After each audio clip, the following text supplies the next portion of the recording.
5 years ago, a doctor's forged report claimed she was broken, barren, useless, and unworthy of the alpha bloodline.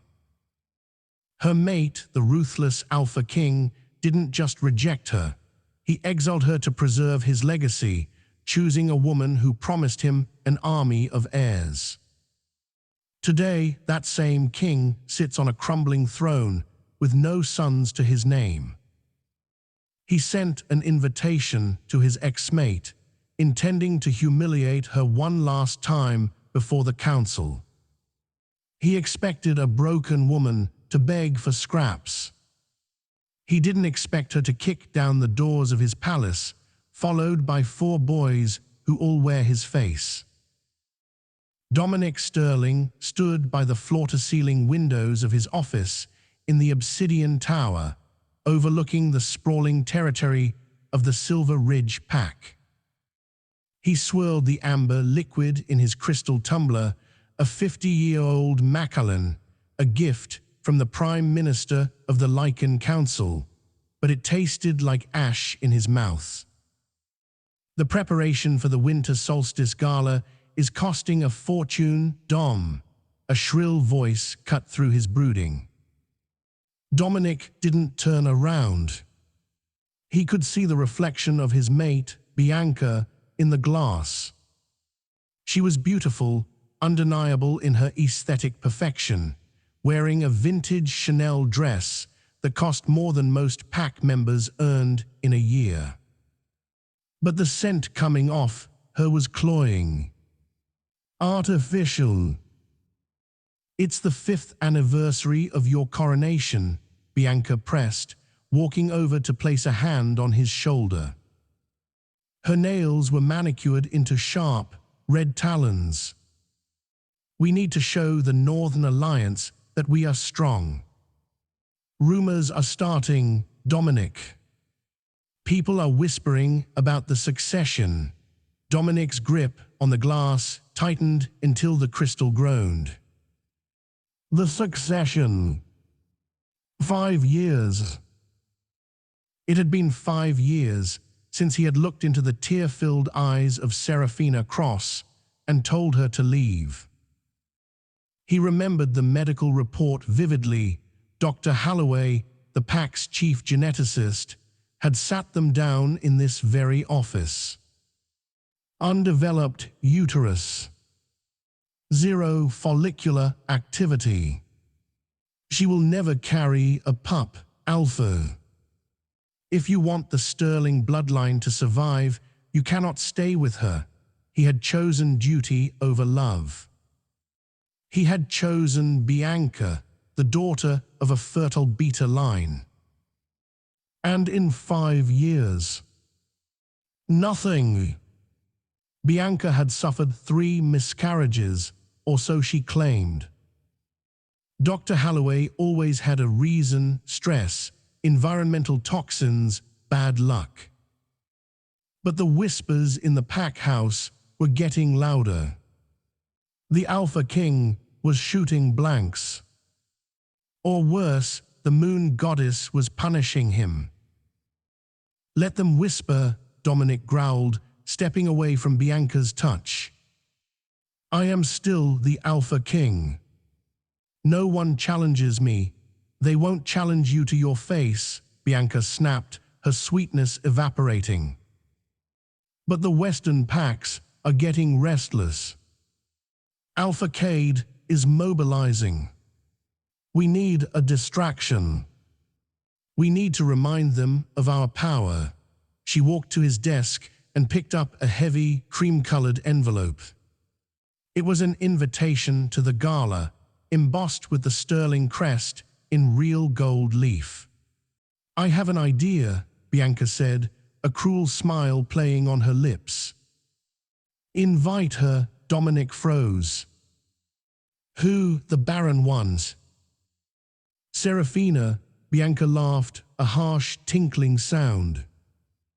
"I heard she's living in a human city. Seattle, I think. Waiting tables or working in a library. Invite her." Let the council see her.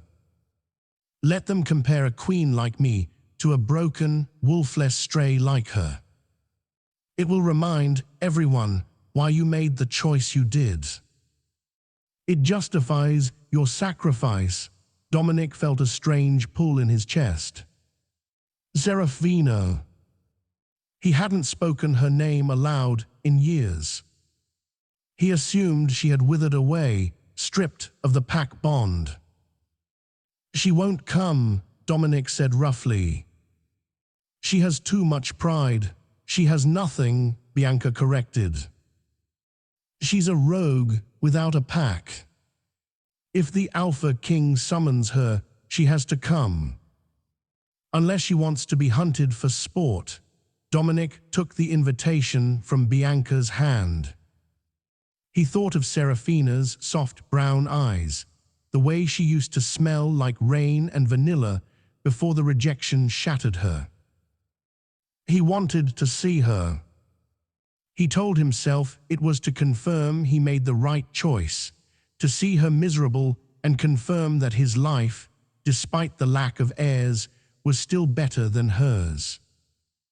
Send the jet, Dominic said, his voice dropping an octave. If we are going to humiliate her, we'll do it in style. Address it to Ms. Saraphina Cross. And make sure the press is there when she arrives. Seattle, Washington. 48 hours later. The rain battered against the glass walls of the penthouse suite atop the needle-thin skyscraper overlooking Elliott Bay. Inside, the air didn't smell like wet dog or damp earth. It smelled of expensive leather, ozone, and power. Saraphina Cross sat behind a desk made of reclaimed black oak.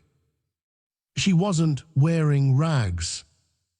She was wearing a tailored silk blouse by Armani and diamond studs that caught the dim light. She wasn't waiting tables. She was reviewing the quarterly earnings for Apex Dynamics, the private security firm she had built from the ground up. Ma'am, Saraphina looked up. Her assistant, a human named Chloe, stood in the doorway looking terrified. What is it, Chloe?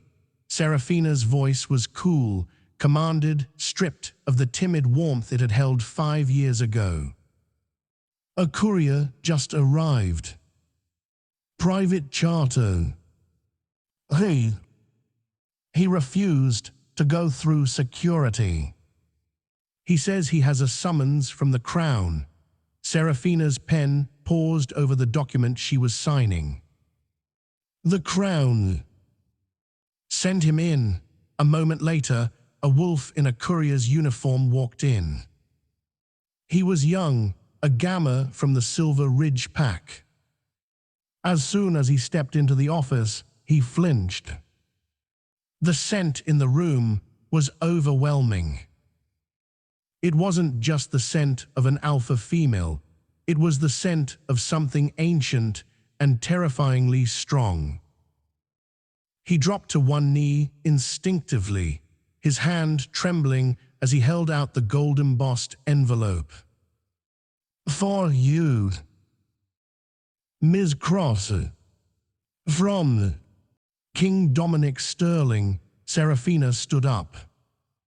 She walked around the desk, her heels clicking rhythmically on the marble floor.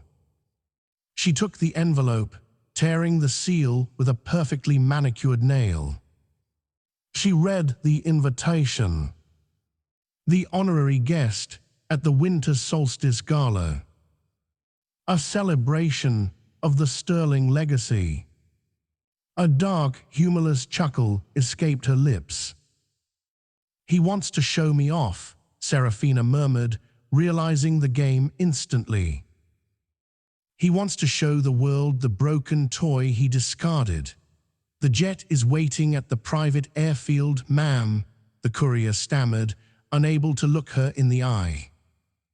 I am to escort you. Seraphina walked to the window, looking at her reflection. She didn't see the frightened girl who had left Silver Ridge, crying in a beat-up Honda Civic. She saw a predator. "Chloe," Saraphina called out, not turning around. "Yes, Ms. Cross, cancel my meetings for the week. And call the nanny." Saraphina turned, her eyes flashing a brilliant, glowing gold, the mark of a wolf who had transcended her rank. "Tell her to pack the boys' formal wear." "The velvet suits," the courier looked up, confused. "Boys." "Ma'am, the invitation is for one." Saraphina leaned down, her face inches from the courier's. "The king invited his past," she whispered, a growl vibrating in her chest. "He's about to meet his future. We leave in an hour." The Silver Ridge Pack estate was transformed into a winter wonderland. Icicles hung from the grand archways, and the courtyard was filled with the who's who of the supernatural world. There were lichen senators from Europe, alphas from the savage southern territories, and wealthy human investors who knew about the existence of wolves. Dominic sat on his throne in the great hall, Bianca perched on a smaller, ornate chair beside him. She was practically vibrating with malicious glee. "Is she here yet?" Bianca whispered, sipping champagne. "The courier said they landed an hour ago," Dominic replied, his eyes scanning the entrance. He felt a knot of anxiety in his stomach. He expected to smell her by now, that soft vanilla scent. But the air was thick with the musk of hundreds of other wolves.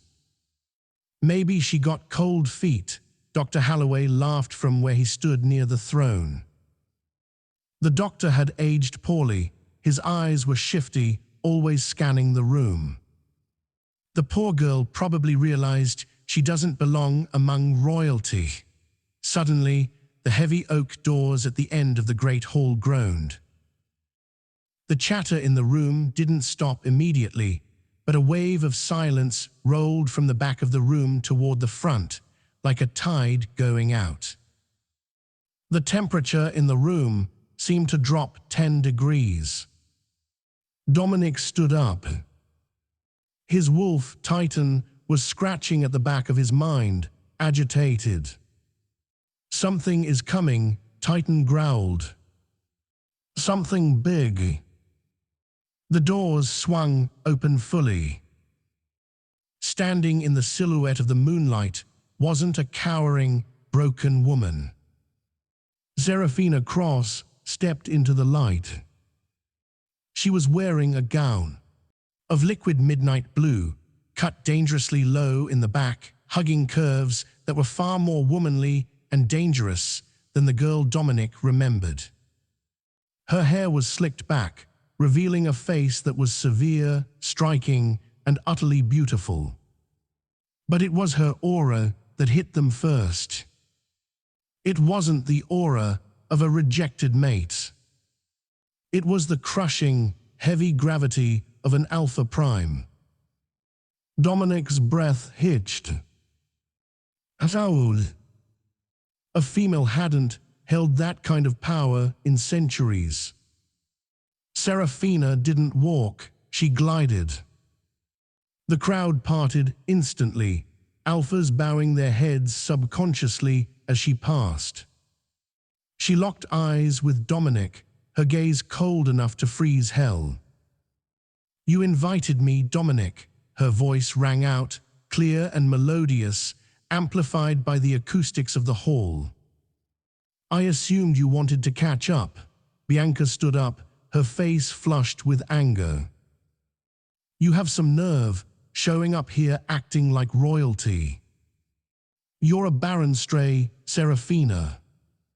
We invited you out of pity." Saraphina stopped in the center of the room. She looked at Bianca, then at Dr. Holloway, who was turning pale. "Pity," Saraphina mused. Is that what we are calling it? She turned back to the open doors. You can come in now. The room held its breaths. From the shadows of the entrance, 4 figures emerged. They walked in a perfect phalanx, their movements synchronized. They were boys, roughly 4 or 5 years old. They were dressed in matching black velvet suits with silver crests pinned to their lapels, not the sterling crest, but a new crest, a phoenix rising from flames. But it wasn't their clothes that made the glass in Dominic's hand shatter, slicing his palm open. It was their faces. They had Saraphina's dark hair, but they had Dominic's square jaw. His nose. And as the first boy looked up at the throne, the light caught his eyes. Steel grey. The sterling eyes. The first boy, the leader, stepped forward. His aura flared, small, unrefined, but undeniably alpha. Mother, the boy said, his voice remarkably steady for a child. Is this the man who said we didn't exist? The entire hall went silent. You could hear a pin drop. Saraphina placed a hand on the boy's shoulder. Yes, Eric. That is King Dominic. Dominic stumbled down the steps of the dais, ignoring Bianca's shriek. He walked toward the children like a man in a trance. He could smell them now. Underneath the scent of milk and childhood, there was the undeniable biological scent of his blood. One child. Impossible. Vol. A miracle. A dynasty. A who? Dominic croaked, falling to his knees in front of the 4 boys, bringing him to their eye level. Who are they? Saraphina smiled, but it was a smile that promised war. Meet your heirs, Dominic, she said, her voice dripping with venomous satisfaction. Eric, Jax, Levi, and Sealers. The children your expert doctor said I could never have. She looked up at Dr. Holloway, who was now backing toward the emergency exit. And they are not just wolves, Saraphina announced to the room, her voice booming. They are quadruplet alphas. A phenomenon that hasn't happened since the First Age. Dominic reached out a trembling hand to touch Eric's cheek. The boy didn't flinch. He bared his teeth in a low, warning growl, a sound that mirrored Dominic's own. You rejected me for being Barren, Saraphina whispered, leaning down so only Dominic could hear. You threw away a dynasty for a lie. And now, you don't get to be their father. You're just the donor. Dominic looked up at her, tears filling his eyes, his heart shattering as the magnitude of his mistake crashed down on him. Sarah, please. Don't call me Sarah, she hissed, her eyes glowing gold. Address me by my title. Title, Bianca screeched from the stage. You have no title. Saraphina straightened up, radiating power that shook the chandeliers. I am the alpha of the Apex Pack, she declared. And I am here to audit the king. The silence in the great hall of the Silver Ridge estate was heavy, a physical weight that pressed down on every lung. The festive music had long stopped. The champagne in the crystal flutes had gone flat. The only sound was the heavy breathing of Dominic Sterling and the soft, synchronized footsteps of his 4 sons as they moved to flank their mother. Dominic rose from his knees. The initial shock was fading, replaced by a cold, burning rage that made the air shimmer around him. He turned his back on Saraphina and the boys for a split second, his predator gaze locking onto Dr. Holloway. The doctor was sweating profusely, his expensive tuxedo now looking like a cheap costume. He tried to edge toward the service exit, but two of the royal guards, massive wolves in tactical gear, blocked his path. "Dr. Holloway," Dominic said. His voice wasn't a shout. It was a low rumble, the sound of tectonic plates shifting before an earthquake. "Come here, Alpha." "King Dominic," Holloway stammered, his hands shaking as he adjusted his glasses. I can explain. Medical science. It's not an exact art. There are anomalies. False negatives. A false negative, Dominic repeated, stepping closer. "You told me her uterus was infantile. You showed me scans of a withered organ. You told me she was a genetic dead end." Dominic grabbed the doctor by the lapels of his jacket and lifted him off the ground effortlessly. The doctor's feet dangled 6 inches in the air. "And yet," Dominic roared, the sound shaking the stained glass windows, "standing behind me are 4 Alpha heirs." "Vol, are you telling me you missed 4 heartbeats? You missed the strongest genetic signature in the pack. It was a mistake," Holloway squealed, his eyes darting frantically toward Queen Bianca. Saraphina watched the scene with a cool detachment. She reached into her clutch, a limited edition Hermes piece, and pulled out a sleek black tablet. "It wasn't a mistake, Dominic," she said, her voice cutting through the violence. "It was a transaction." Dominic dropped the doctor, who collapsed in a heap, gasping for air. He turned to look at his former mate.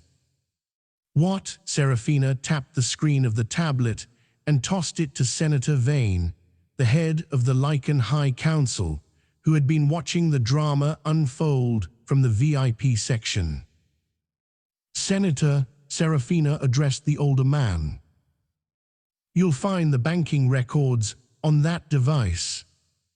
5 years ago, 3 days before my examination, a transfer of $5 million was made to an offshore account in the Cayman Islands under Dr. Holloway's name. The shell company that sent the money is registered to a BV Enterprises." The room turned to look at Bianca. "BV, Bianca Vance."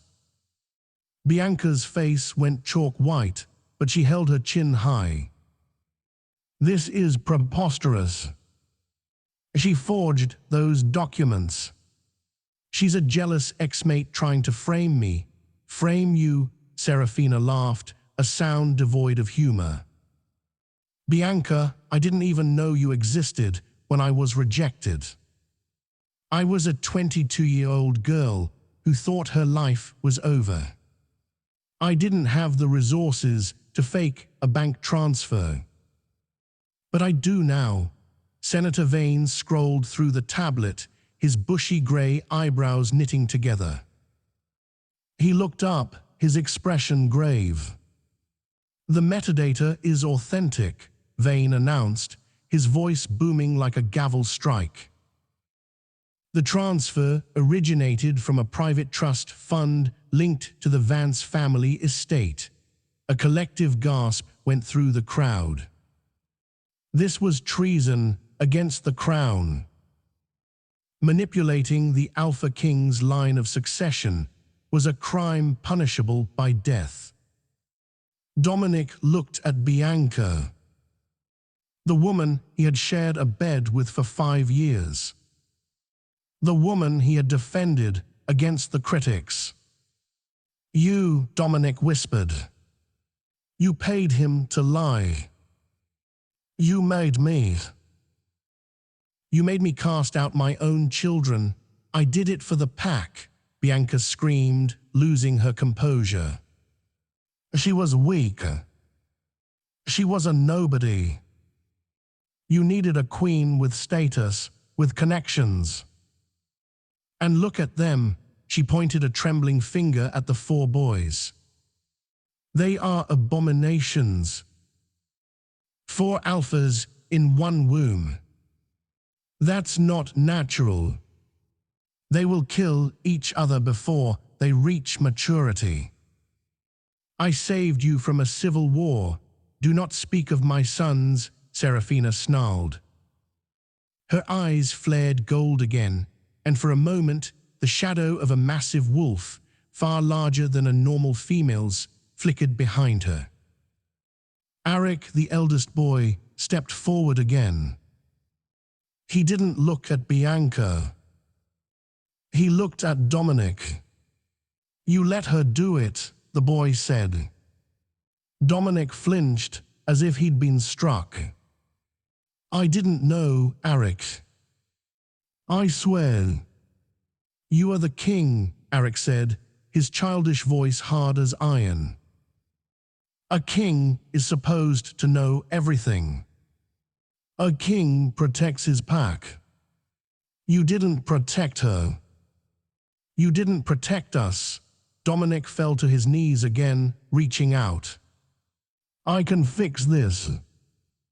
I am your father. I am the alpha. We have an alpha, Arik said, stepping back to stand beside Saraphina. Her name is Saraphina Cross. Senator Vane stepped forward, signaling the royal guard. Take Dr. Holloway to the dungeon, Vane commanded, and escort Queen Bianca to her quarters. She is to be placed under house arrest pending a full council inquiry. You can't do this to me, Bianca shrieked as 2 guards grabbed her arms. I am the queen. Dominic, tell them. Dominic didn't look at her. He was staring at the 4 boys, memorizing their faces. He saw his late father in Jax's eyes. He saw his own brother, who had died in the war, in Levi's stance. Get her out of my sight, Dominic growled. As the doors closed on Bianca's screaming form, Dominic turned to Saraphina. He looked broken, a king stripped of his pride. Sarah, he breathed. You stayed away for 5 years. Why come back now? Saraphina smoothed the skirt of her gown. She signaled to her sons, and they immediately formed a protective circle around her. Because, Dominic, she said, turning to leave the hall, my sons are approaching their first shift. They need the energies of the ancestral lands to survive the transition. I didn't come back for you. I came back because this land belongs to them by blood right. And I intend to make sure they get everything they are owed. She paused, looking back over her shoulder. We will be staying in the East Wing. Do not disturb us. If you try to enter without my permission, my security team has orders to shoot. And they use silver bullets. The East Wing of the Silver Ridge Palace had been closed for decades. It was historically reserved for visiting dignitaries, but Saraphina's team, an efficient crew of human ex-military contractors she had brought with her, had swept the place and secured it within an hour. It was midnight now. The storm outside had intensified, burying the palace in white, but inside the suite, the fire was roaring. Saraphina sat on the plush velvet sofa, finally allowing her shoulders to slump. The adrenaline of the confrontation was wearing off, replaced by the deep, bone-weary exhaustion of a single mother who had spent 5 years running, building, and fighting. Mom, it was Silas, the youngest of the 4 by 2 minutes. He was the quietest, the most observant. He climbed onto the sofa and tucked his head under her arm. "Did we win?" he asked softly. Saraphina kissed the top of his head, inhaling the scent of him, pine and rain, just like his father, but sweeter. "We made a statement, see. Winning takes longer. I don't like him," Jax said from the floor, where he was aggressively taking apart a toy truck. Jax was the volatile one, the one with the temper. "He smells like sadness and expensive whiskey." And he looked at us like we were. He was in shock, Jax, Arik said from the window. The eldest boy was standing on a chair, looking out at the sprawling grounds of the estate. He was only 5, but he carried the weight of the world on his shoulders. "He didn't know we existed. He should have known," Levi added, looking up from a book. Levi was the strategist. Biology dictates that a mate bond resonates. If he didn't feel us, his bond with Mom was weak. Saraphina's heart clenched. Levi was too smart for his own good. "It wasn't weak," Saraphina said, correcting them gently. "But lies are powerful things, boys. And your father, Dominic, is a man who trusts logic over instinct. That is his greatest strength, but also his fatal flaw." There was a heavy knock on the double doors. The atmosphere in the room changed instantly. The boys stopped what they were doing. Arik jumped down from the chair. A low, collective growl started in 4 small chests. Saraphina stood up. "Stay here," she walked to the door. She checked the monitor. It was him. Dominic. He had changed out of his formal wear into dark jeans and a black sweater, but he looked more ragged than before. He was leaning against the doorframe as if his legs couldn't hold him. Saraphina opened the door but left the security chain on, allowing only a 3-inch gap. "I told you not to disturb us," she said coldly. "I need to see them." Dominic's voice was hoarse. Through the gap, she could see his eyes were red-rimmed. "Sarah, please. I need to know they're real. I keep thinking I'm going to wake up and it will be another nightmare." "They are sleeping," Saraphina lied. "I can hear them," Dominic argued. "I can hear 4 heartbeats. They're racing. They are agitated because their alpha is distressed," Saraphina said. "Go away, Dominic. Why didn't you tell me?" he asked, the pain in his voice raw. 5 years ago. When you left. Why didn't you tell me you were pregnant?" Saraphina laughed, a harsh sound. "I didn't know. I was 2 weeks along, Dominic. And you had just told me I was barren. You had just told me I was broken.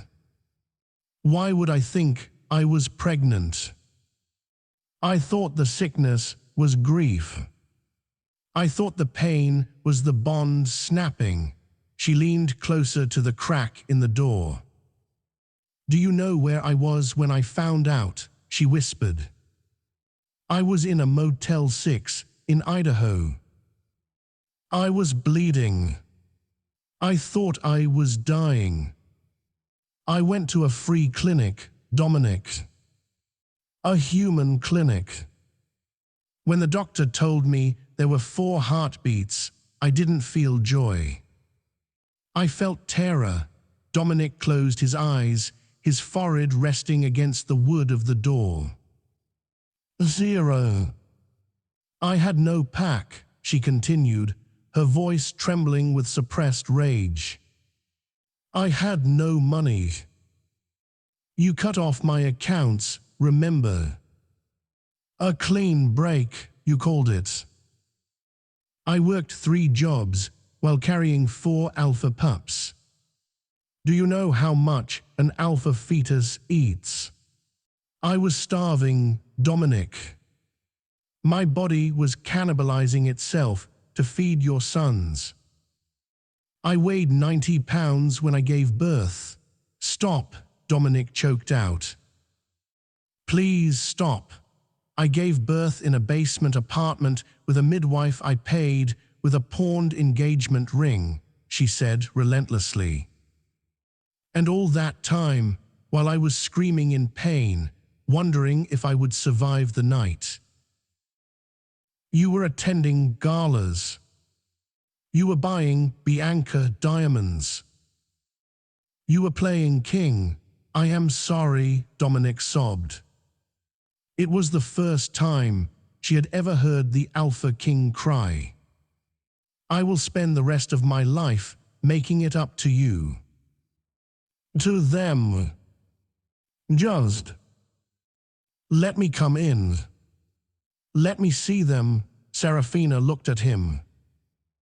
She felt the pull of the bond, that treacherous, magnetic force that still wanted to comfort him. But then she looked back at her sons. Eric was standing there, watching her, judging her strength. If she let him in now, she was weak. If she let him in now, he would think forgiveness could be bought with tears. No, Saraphina said. 0.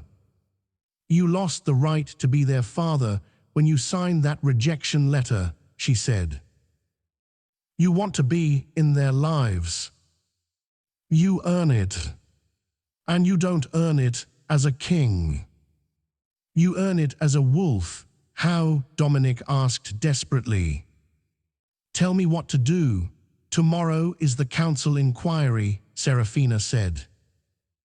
Bianca will have her lawyers. She will have her family's influence. If you want a chance with my sons, you make sure she doesn't walk away.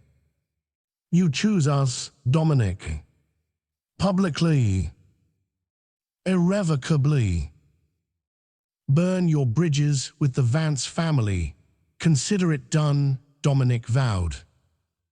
I will destroy her. We'll see, Saraphina said. Good night, Alpha. She slammed the door shut and engaged the deadbolt. She leaned her back against the door, taking a deep breath. When she opened her eyes, Eric was standing right in front of her.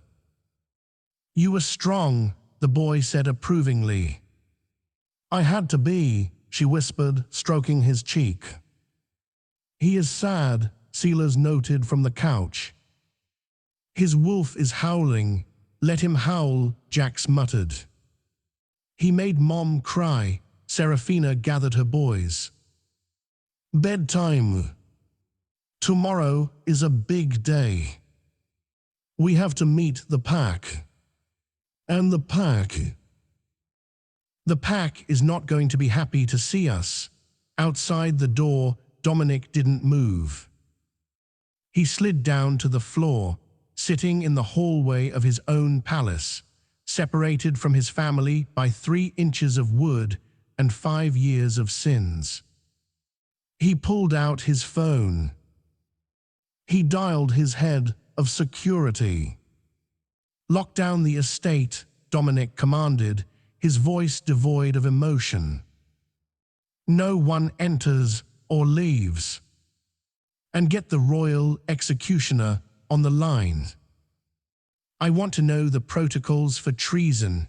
He looked at the door one last time. I'm going to fix this, he whispered to the wood. I promise, but deep down, Dominic knew that some things were too broken to be fixed. Sometimes you had to burn the whole world down and build something new from the ashes. And as the sun began to rise over the silver ridge, Dominic Sterling prepared to strike the match. The morning sun hit the obsidian tower, but there was no warmth in the Silver Ridge estate. The atmosphere was brittle, like glass waiting to shatter. The great hall had been converted into a tribunal. The High Council sat at a long table draped in black cloth. In the center of the room, stripped of her jewelry and wearing a simple grey prisoner's tunic, sat Bianca Vance. She didn't look broken. She looked furious. Dominic sat on the throne, his face a mask of stone. He hadn't slept. He could still feel the phantom warmth of the hallway floor where he had spent the night, guarding a door that wouldn't open. The accused is charged with high treason, Senator Vane announced, his voice echoing off the stone walls. Conspiracy to defraud the crown. Manipulation of the royal lineage. Attempted genetic suppression of alpha heirs. Bianca laughed. It was a sharp, jagged sound. You can't judge me, she spat, glaring at Dominic. My father will be here within the hour. And when he arrives, this little charade ends. Your father has no authority here, Dominic rumbled, gripping the armrests of his throne. This is pack law, Bianca sneered. Pack law requires the king to provide for his people. And who provides for you, Dominic? Who paid for the new perimeter fence? Who funds the import of silver? My family. The Vance Corporation owns you. The heavy double doors banged open. A man strode in. He was older, with silver hair and a suit that cost more than the entire tribunal's wardrobe combined. Behind him walked 6 lawyers and 4 armed bodyguards. Lord Vance, the financial backbone of the Silver Ridge Pack. Unchain my daughter, Lord Vance commanded, not even looking at the council. He walked straight toward the throne. Now, Dominic. Before I lose my temper, she committed treason, sealers, Dominic said, using the man's first name. She bribed a doctor to fake a medical report.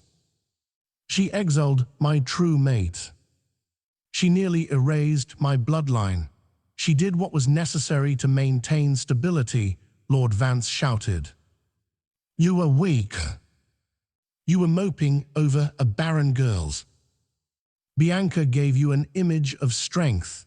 He pulled a document from his jacket pocket and slammed it onto the council table. This, Lord Vance announced, is the deed to the Silver Ridge territory. As per our loan agreement 5 years ago, if the marriage between the Sterling and Vance lines is annulled, the loan is called in immediately. The total is $400 million. Payable today, the council members gasped. The pack didn't have that kind of liquidity.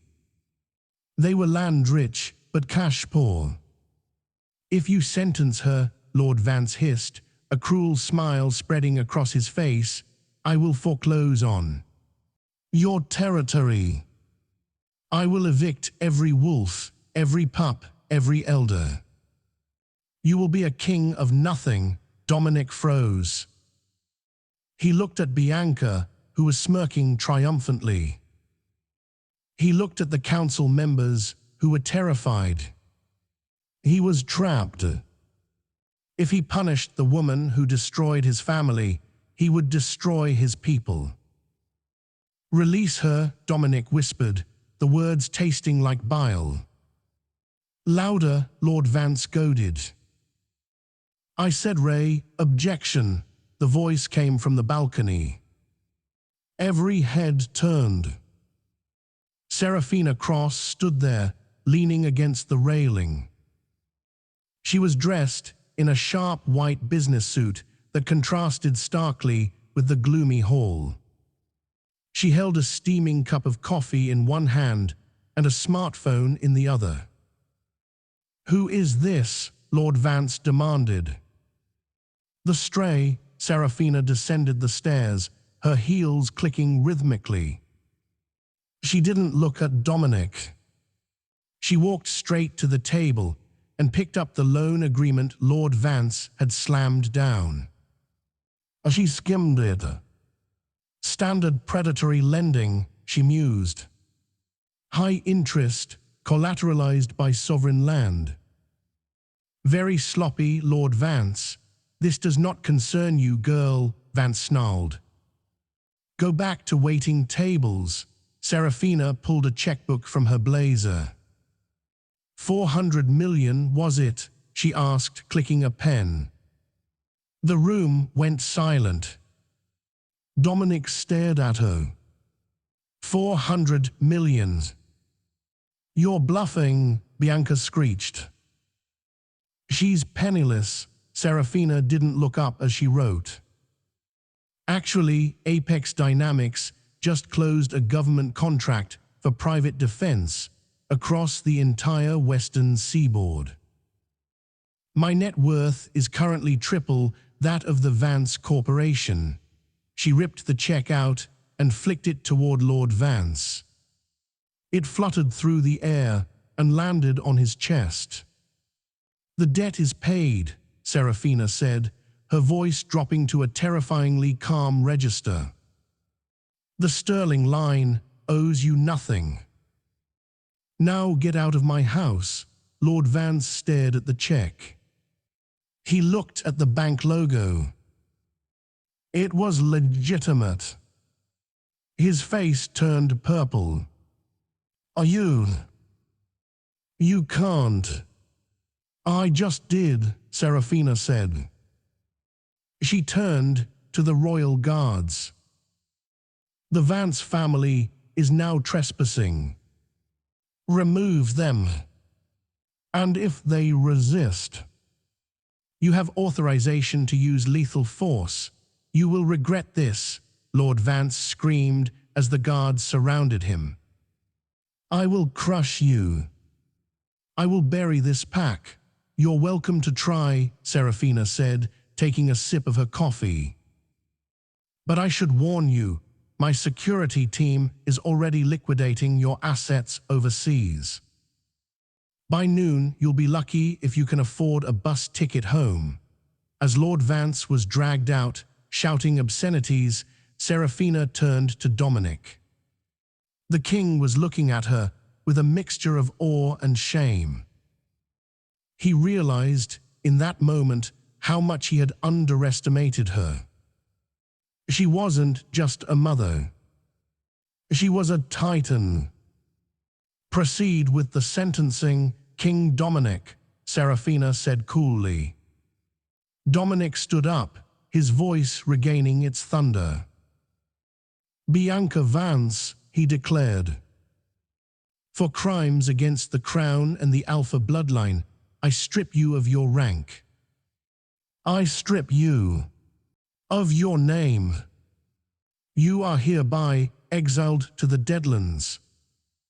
If you are found within Silver Ridge territory after sunset, you will be hunted. No, Bianca wailed, collapsing as the guards hauled her away. Dominic, please. You loved me. I loved a lie, Dominic said, turning his back on her. He stepped down from the dais and walked towards Saraphina. He wanted to touch her, to thank her, but her posture was rigid. You saved us, Dominic said quietly. You saved the pack. I bought the pack, Saraphina corrected him. Technically, Dominic. You work for me now, she checked her watch. Now, if you'll excuse me, I have to take my sons to training. They're bored.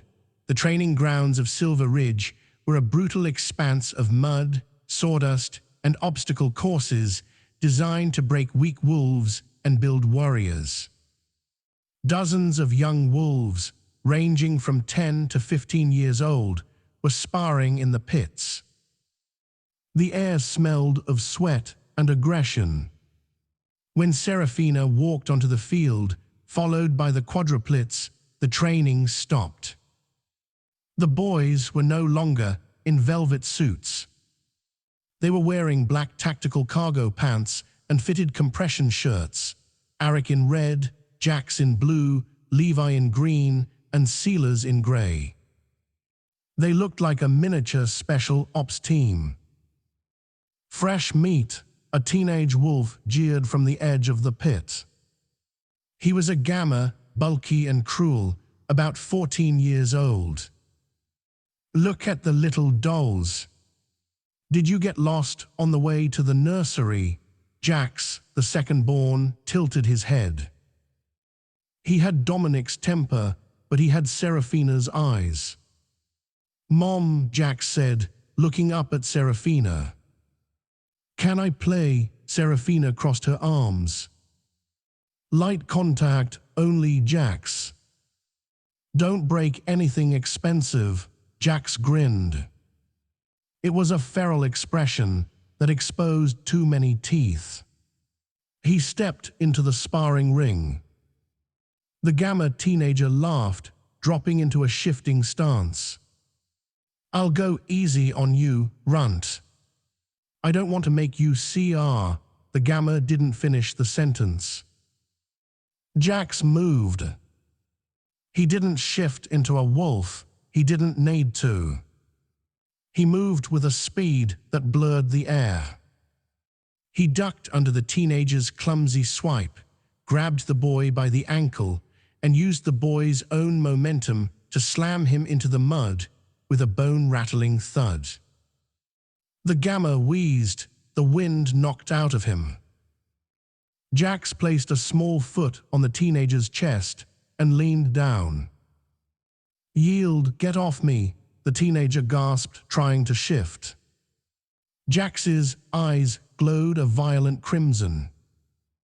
He pressed down, and the teenager screamed as his ribs groaned under the pressure of an alpha's strength.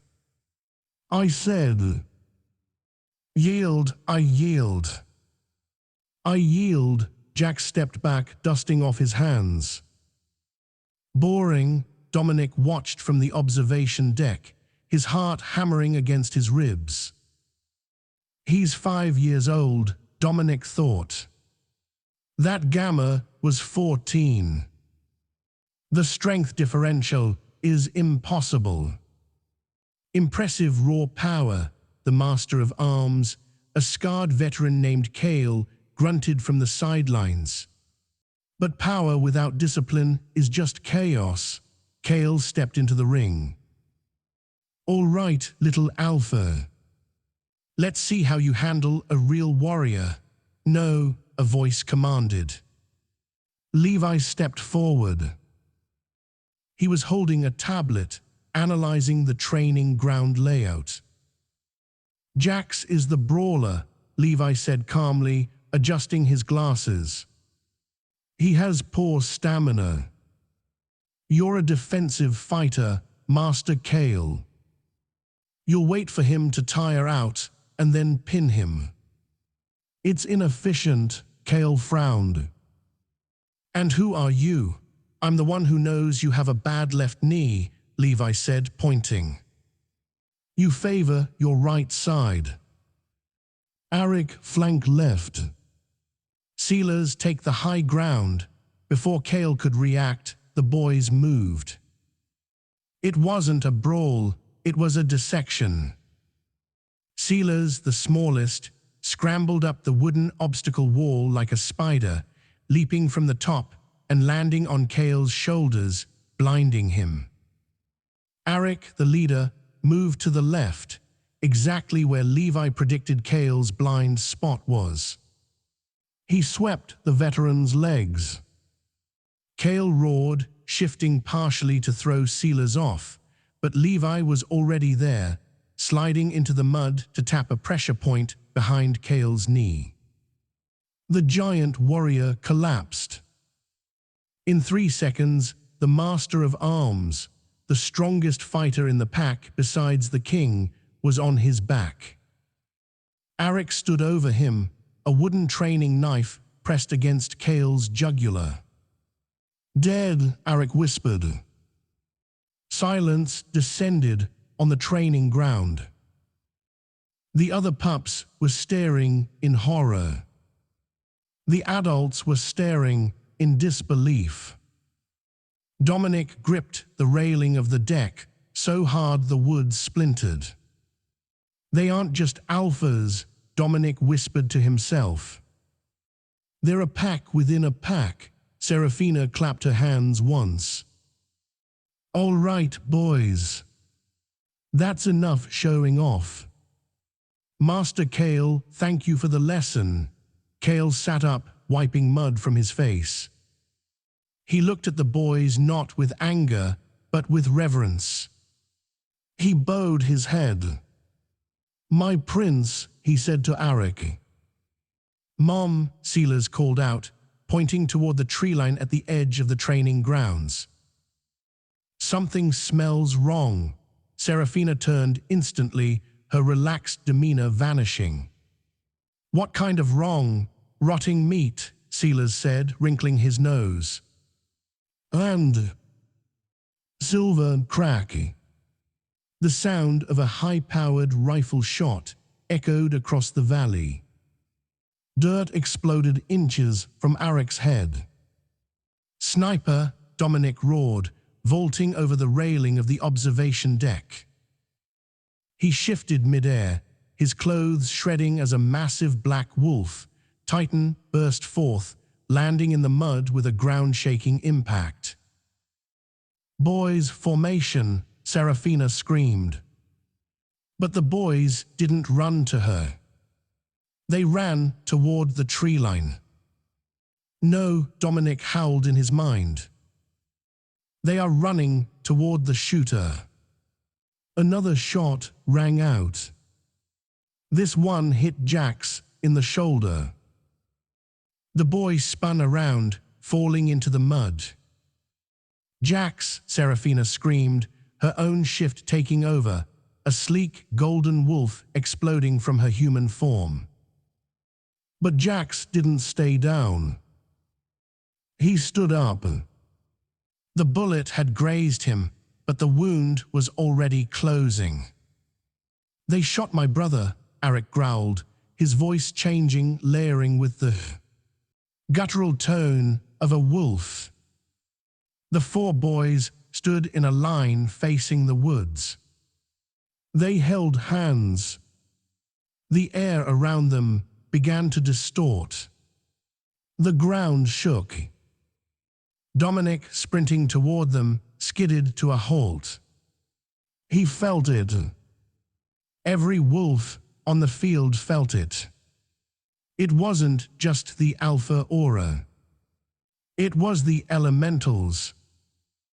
Jax slammed his fist into the ground. "Worth." The mud rose up like a wave, creating a shield wall. Silas opened his mouth and screamed. "Wind." A gale force blast tore through the trees, stripping the leaves and exposing the hidden sniper. Levi pointed. "Water."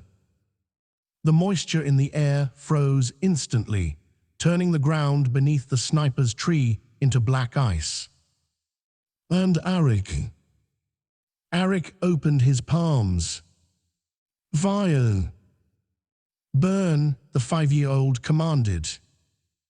A torrent of blue flame erupted from his small hands, streaking across the field and incinerating the tree where the assassin was hiding. The sniper screamed as he fell from the burning branch, landing in the snow, smoking, and defeated. Dominic stood frozen, his massive wolf chest heaving. He looked at his sons. They weren't just wolf shifters. They were lichen ancients. The prophecies spoke of them, wolves blessed by the elements, born to lead the entire species. And he had rejected them.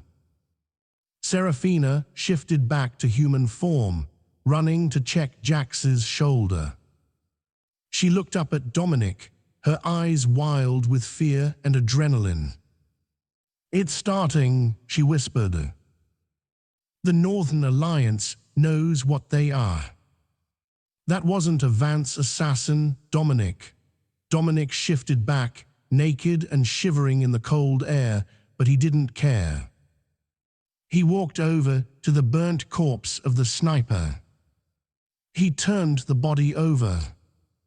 On the assassin's neck was a tattoo. A red circle with a slash through it. "The anti-lichen leg," Dominic said, his blood running cold. "Hunters, they know," Saraphina said, pulling her sons close to her. "They know the quadruplets are here. And they will bring an army to kill them before they reach maturity." Dominic looked at his sons. Arik was staring at his own hands, watching the last wisps of blue smoke curl up from his fingers. "They won't touch them," Dominic vowed, a dark, murderous intent filling his aura. "I don't care about the debt. I don't care about the throne. War is coming, Sira. And for the first time in 5 years. We are on the same side." Arik looked up at his father. The boy's eyes were still glowing like embers. "We don't need you to fight for us," Arik said. "But you can stand behind us if you want." Dominic nodded, accepting the scrap of validation. "I'll take it."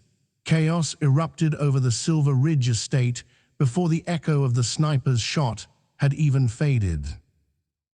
The smell of ozone and sulfur from the boy's elemental display still hung in the air when the perimeter alarms began to wail, a high-pitched, mechanical scream that signaled a catastrophic breach.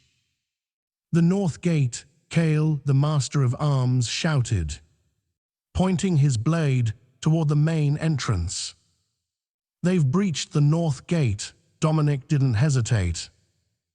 He grabbed Arik and Silas, tucking them under his arms like footballs, while Saraphina scooped up Jax and Levi.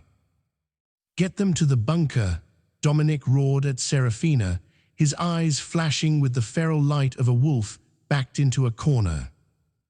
"The vault in the wine cellar. It's lined with lead and reinforced steel." "Go, I'm not leaving you," Saraphina argued, pulling a compact Sig Sauer P365 from her holster. She never went anywhere unarmed, even to a gala. "You have to," Dominic shoved her toward the house. "They want the boys, Sira. If they take them, the world burns. Go." "I will buy you time," Saraphina looked at him. For 5 years, she had seen only a monster.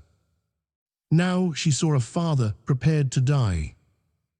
She nodded once, a sharp military acknowledgement, and sprinted toward the mansion, her heels digging into the frozen earth. Dominic turned back to the tree line. A dozen armored vehicles were tearing across the manicured lawns, crushing the rose gardens.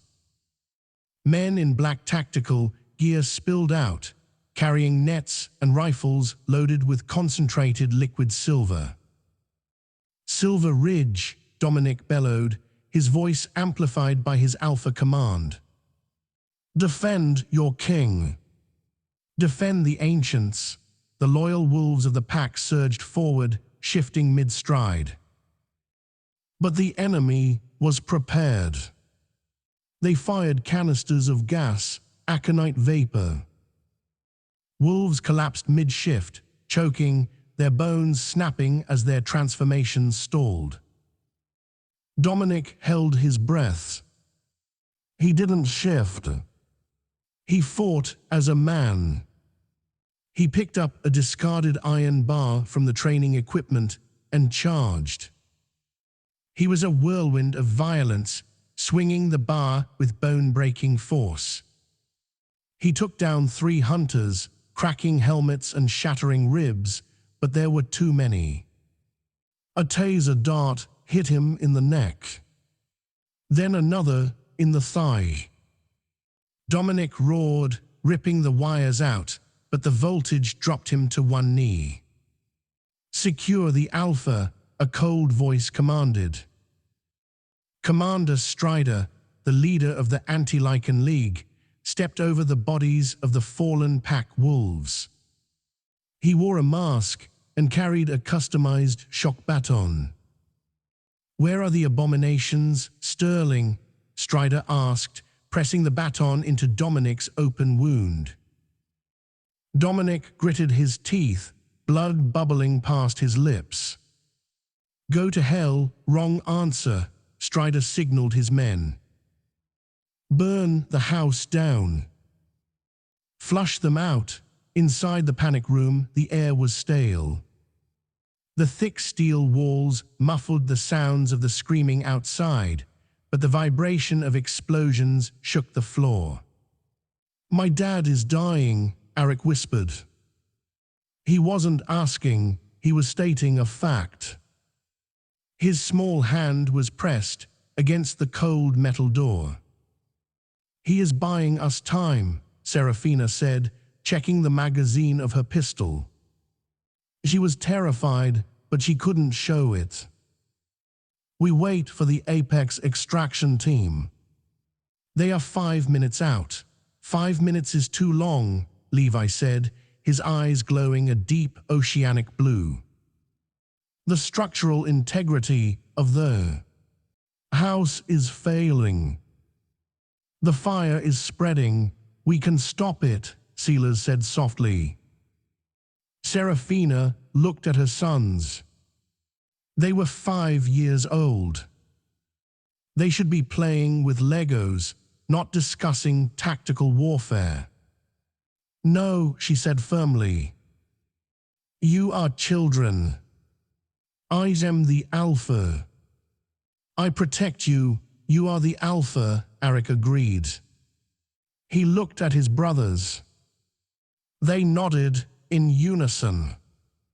"But we are the Ancients." Jack stepped forward and placed his hand on the keypad of the door. Sparks flew from his fingertips. The electronic lock fried and disengaged. "Boys, no," Saraphina lunged for them. But they were already moving. They didn't run, they flowed. They moved with a synchronization that was eerie, a single consciousness split into 4 bodies.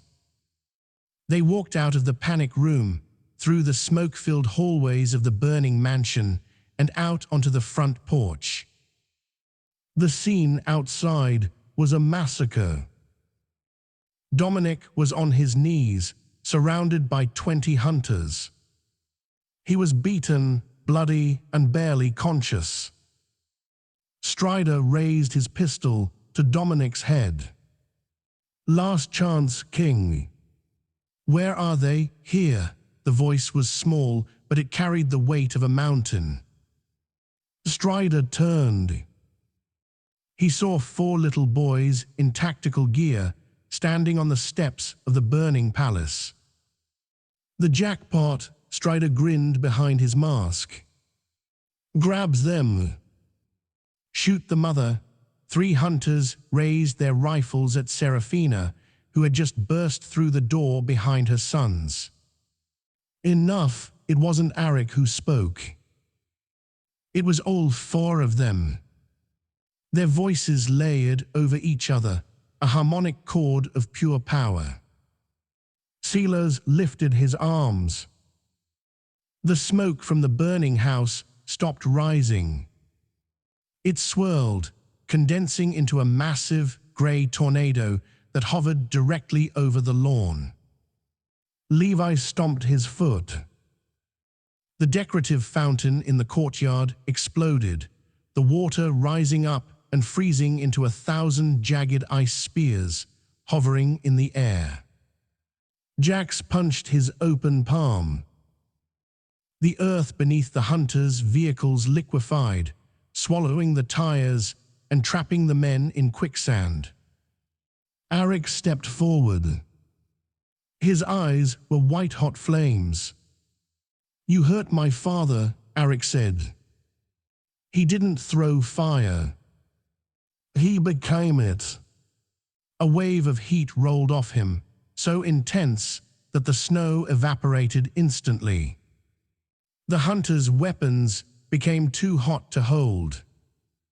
They dropped their guns, screaming as the metal seared their skin. "Finish it," the quadruplets commanded. The tornado descended, flinging the hunters into the air like ragdolls. The ice spears flew, pinning them to the trees by their tactical vests. Strider, terrified, tried to run. Dominic, seeing his opening, lunged.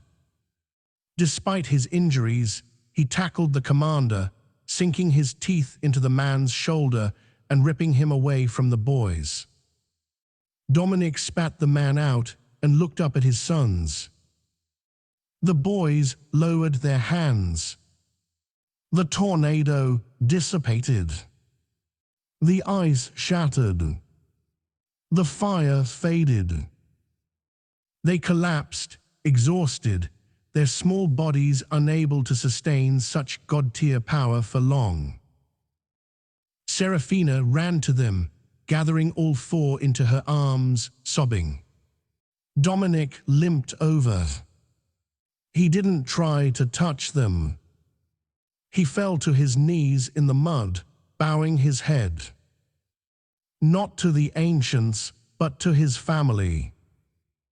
"I am sorry," Dominic wept, his pride completely shattered. "I am so sorry," a small hand touched his bloody forehead. It was Arik. The boy looked tired, but his gaze was soft. "You fought," Arik said. "You didn't run. I will never run again," Dominic vowed. The Silver Ridge estate was under reconstruction. The Apex Dynamics security team now patrolled the perimeter, and the Anti-Lycan League had been dismantled, their leaders in prison or hiding underground. In the newly built solarium, Saraphina sat reading a contract.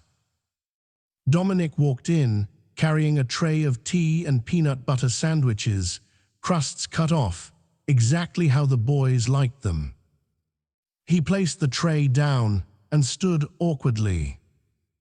He wasn't the king anymore. He had abdicated the throne to a regency council until the boys came of age. He was just Dominic. "The boys are asking if you're staying for dinner," Dominic asked, hope coloring his tone. Saraphina looked up. She hadn't taken him back. Not fully. She lived in her own wing of the house. But the ice was thawing. "Are you cooking?" she asked. "I'm learning," Dominic smiled sheepishly. "I burned the lasagna last night, but I think I can handle tacos." Saraphina closed her folder. She looked at the man who had once invited her to a gala to mock her barrenness. Now he was wearing an apron that said "One Dad," a gift from Jax, and serving her tea. She stood up and walked over to him. She didn't kiss him, but she adjusted his collar, her hand lingering on his chest. "Tacos sound good," she said. Dominic exhaled, a sound of pure relief. Tacos it is. As they walked toward the kitchen, the sound of 4 boys laughing echoed through the hall. The Sterling legacy was safe. The Alpha King had lost his crown, but he had found something far more valuable. He had found his pack. And that is the story of how a rejected, barren mate returned to conquer a kingdom and humble a king. Dominic Sterling learned the hard way that true power isn't about bloodlines or titles.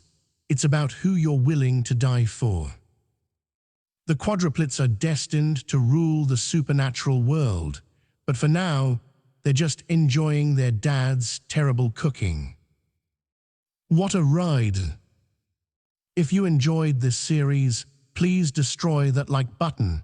It really helps the channel grow. Do you think Saraphina should fully forgive Dominic, or should she make him work for it for another 10 years? Let me know your thoughts in the comments. Don't forget to subscribe and turn on the bell, because next week we are starting a brand new story about a billionaire dragon shifter who accidentally hires his true mate as his maid. You won't want to miss it. See you next time.